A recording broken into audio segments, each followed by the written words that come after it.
The Shepherdess and the Sheep. Have you ever seen an old wooden cupboard quite black with age and ornamented with carved foliage and curious figures? Well, just such a cupboard stood in a parlor and had been left to the family as a legacy by the great-grandmother. It was covered from top to bottom with carved roses and tulips. The most curious scrolls were drawn upon it, and out of them peeped little stags' heads with antlers. In the middle of the cupboard door was the carved figure of a man, most ridiculous to look at. He grinned at you, for no one could call it laughing. He had goat's legs, little horns on his head, and a long beard. The children in the room always called him Major General Field Sergeant Commander Billy Goat's Legs. It was certainly a very difficult name to pronounce, and there are very few who ever receive such a title. But then, it seemed wonderful how he came to be carved at all. Yet there he was, always looking at the table under the looking-glass, where stood a very pretty little shepherdess made of china. Her shoes were gilt, and her dress had a red rose or an ornament. She wore a hat and carried a crook that were both gilded and looked very bright and pretty. Close by her side stood a little chimney sweep as black as coal and also made of china. He was, however, quite as clean and neat as any other china figure. He only represented a black chimney sweep, and the china workers might just as well have made him a prince had they felt inclined to do so. He stood holding his ladder quite handily, and his face was as fair and rosy as a girl's. Indeed, that was rather a mistake. It should have had some black marks on it. He and the shepherdess had been placed close together, side by side. And, being so placed, they became engaged to each other, for they were very well suited, being both made of the same sort of china, and being equally fragile. Close to them stood another figure, 3 times as large as they were, and also made of china. He was an old Chinaman who could nod his head and used to pretend that he was the grandfather of the shepherdess, although he could not prove it. He, however, assumed authority over her, and therefore, when Major General Field Sergeant Commander Billy Goat's Legs asked for the little shepherdess to be his wife, he nodded his head to show that he consented. "You will have a husband," said the old Chinaman to her, "who I really believe is made of mahogany.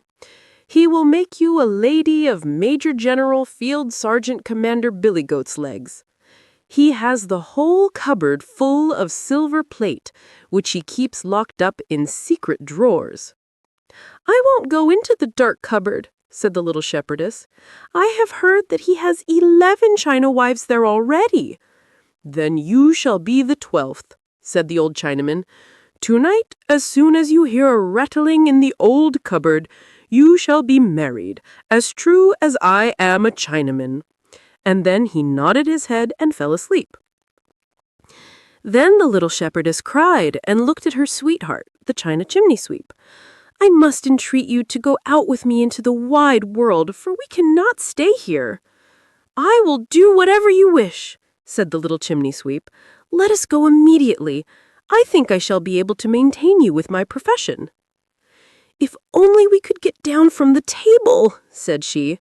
"I shall not be happy until we are really out in the world." Then he comforted her and showed her how to place her little foot on the carved edge and gilt leaf ornaments of the table. He brought his little ladder to help her, and so they contrived to reach the floor. But when they looked at the old cupboard, they saw it was all in an uproar. The carved stags pushed out their heads, raised their antlers, and twisted their necks.